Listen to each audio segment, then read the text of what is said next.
Lask 5, Celtic 1, and Martin O'Neill's side are out of the Champions League at the playoff place and will now drop into the Europa League in one of the most embarrassing nights in the club's history. This was a total disaster.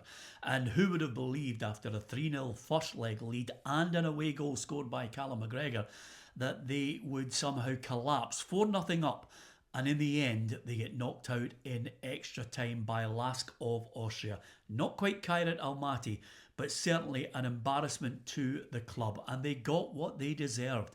After McGregor had scored the goal, Benjamin Nygren gave away an easy goal for Lask, and that lifted the stadium. And then from there, Auston Trusty easily shoved off the ball, just highlighted mistake after mistake by a Celtic side that gave up well over 35 shots to the home side. Their back line is poor. Everybody knew it. The Celtic fans and most people, former players as well, had observed that Martin O'Neill wanted quality rather than quantity, and he wanted it in good enough time to try and get past Lask and get that 40 million plus kitty that awaits in the Champions League. But the roll of the dice has failed once again. The Celtic fans will be angry, furious at what has unfolded, but will it change the board? It will not. They are financially in control. They are an arrogant board. They're dismissive of anybody who criticises them.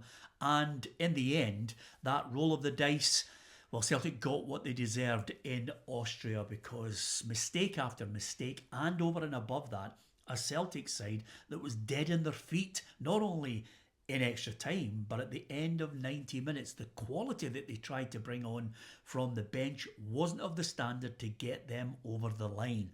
And in the end, a lot of the Celtic players will be looking on in disbelief at what unfolded into extra time as well. And let's not forget, Lask missed a penalty as well. It could have been 6-1 on the night. The mistakes were there for all to see. The gaps between the back line and the midfield were huge, and Lask swarmed all over them, and they took their chances right at the death. In the 90th minute, they got that goal that sent it into extra time, and there was only one winner from then, because Tierney had gone off. Carter-Vickers had gone off, who was absolutely dead on his feet. He couldn't move. He was a man down on the park. No substitutions could be made, so there was no real attacking threat other than Duran on that right flank. But the rest of the players couldn't create anything of note.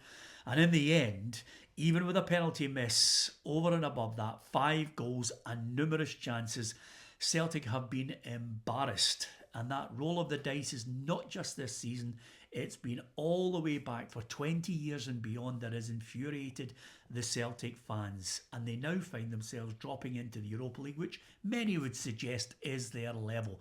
But in the aftermath of this, it's one of the worst nights in Celtic's European history, caused by the board, who basically did not listen to the warnings that Martin O'Neill and the signals he was sending out that he needed recruits, he needed quality recruits.